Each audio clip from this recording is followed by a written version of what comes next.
रेहाना और रवि की शादी के बाद रवि के पास कुछ नहीं था। रेहाना, तुमने मुझसे शादी करके एहसान किया है। मुझसे ज्यादा तो तुम कमाती हो।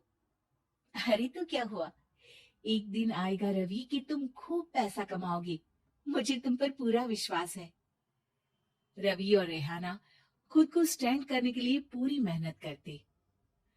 रेहाना, मैं नौकरी नहीं करना चाहता हूँ। तो कोई बात नहीं, मैं नौकरी करके घर चलाती हूँ, तुम बिजनेस सेट करने की कोशिश करो।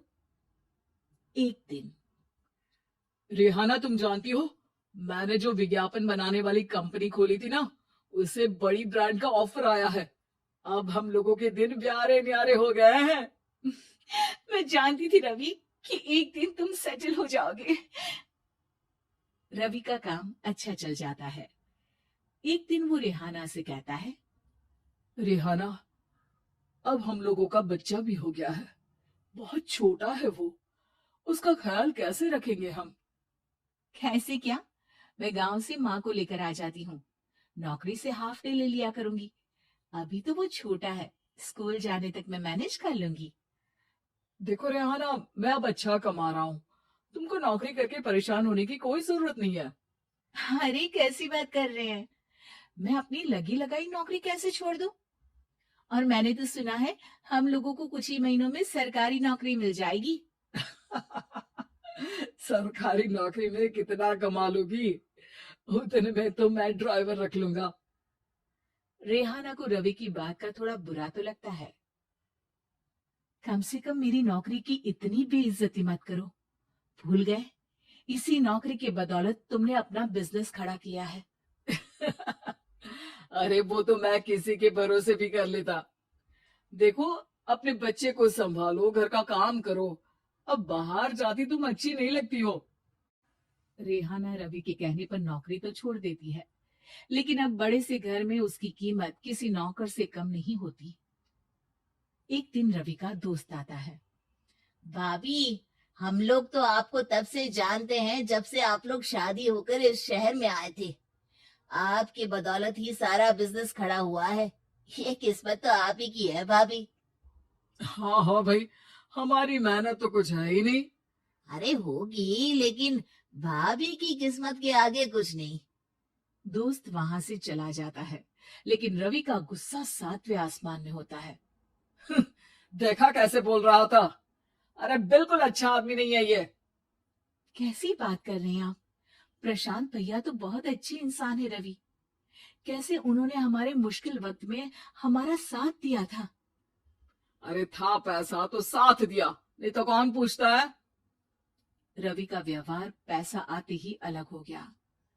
वो बंदे को बंदा नहीं समझता। घमंड से घिरे रवि ने तो एक दिन हद ही कर दी। रेहाना, मैं अब तुम्हारे साथ नहीं रह सकता हूँ। क्या? क्या बकवास कर रहे हो रवि? क्या कहना चाहते हो? और क्यों नहीं रह सकते तुम मेरे साथ? देखो, मुझे कोई और पसंद है, और उसने साथ रहने पर बस यही शर्त रखी है कि मुझे तुम्हें तलाक देना होगा। रेहाना, जो कि एक स्वावलंबी महिला थी, उसने बिना देर किए रवि को कह दिया, कोई इश्यू नहीं, मुझे पैकिंग में 4 दिन का वक्त लगेगा, लेकिन तब तक मैं तुम्हारे साथ नहीं रहूंगी। 4 दिन के लिए तुम कहीं और शिफ्ट हो जाओ, मैं घर से निकलूंगी तो बता दूंगी। रवि घर छोड़कर चला जाता है। रेहाना को दुख होता है, वो रोती है, लेकिन व्यवहार से स्ट्रांग रेहाना को पति के वापस आने का और उसे सबक सिखाने का पूरा भरोसा था। फिर एक दिन, अरे शुशिका, कब शादी करोगे तुम मुझसे? यार मैंने तो सोचा था तुम शादी से पहले मुझे विदेश लेकर जाओगी, महंगी कार दिलाओगे। अरे सब दिला दूंगा, लेकिन पहले मुझसे शादी तो कर लो। हाँ हाँ, क्यों नहीं।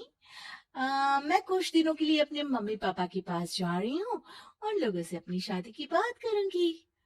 अरे शुशिका, कैसे रहूंगा मैं तुम्हारे बिना? अब तो शादी ही होने वाली है हम लोगों की। शुशिका रवि को छोड़कर चली जाती है। रवि घर आता है, जहां रेहाना को ना पाकर उसे सब अजीब लगता है। घर तो रेहाना के बिना कुछ नहीं है। बच्चे की याद भी आ रही है। चलो एक वीडियो कॉल कर लेता हूँ। रवि रेहाना को वीडियो कॉल करता है, लेकिन रेहाना फोन नहीं उठाती। रात को सोते वक्त मन कर रहा है मुन्ने को गले लगा लूं। चलो कोई ना, शुशिका से शादी के बाद मेरे और भी बच्चे होंगे। अगले दिन रवि ऑफिस जाता है, जहाँ टीना खड़ी होती है। सर, आपने अपने नए ऐड के लिए मॉडल की रिक्वायरमेंट डाली थी ना, मैं उसी के लिए आई हूँ। रवि टीना को देखकर खुश हो जाता है। अब शादी हो गई है तुम्हारी? नहीं सर, बस अच्छा सा हैंडसम और अमीर लड़का देख रहे हैं मेरे मम्मी पापा। रवि के दिमाग से तो टीना को देखकर शुशिका का ख्याल भी खत्म हो जाता है। अरे यार, ये लड़की मिल जाए कितनी सुंदर है। शुशिका तो इसके आगे कुछ नहीं है। आ, क्या तुम्हें ऐसा नहीं लगता कि मुझसे मिलकर तुम्हारी ये खोज खत्म हो गई है? आप ना, आप तो दो बच्चों की पापा लग रहे हैं। अरे नहीं नहीं, मेरी शादी तो हुई थी, लेकिन बीवी को किसी और से प्यार था, मुझे छोड़कर चली गई। खैर, टीना की दोस्ती रवि से हो जाती है, लेकिन 1 महीने बाद शुशिका रवि के पास वापस आती है। मेरे मम्मी पापा तुमसे मिलना चाहते हैं, लेकिन उन लोगों को ये मत बताना कि तुम पहले से शादीशुदा हो। और हाँ, शादी से पहले अपनी सारी प्रॉपर्टी तुमको मेरे नाम करनी होगी। अरे पागल, अब मैं तुमसे शादी ही नहीं करना चाहता। भला ऐसी लालची औरत से कौन शादी करेगा? तभी वहां टीना आ जाती है। रवि, ये पागल सी औरत कौन है? देखो, तुमने ही कह दिया ना पागल, तो पागल ही है। पता नहीं कौन है, कह रही है शादी कर लो, लेकिन शादी से पहले अपनी सारी प्रॉपर्टी मेरे नाम कर दो। बोल तो सही रही है।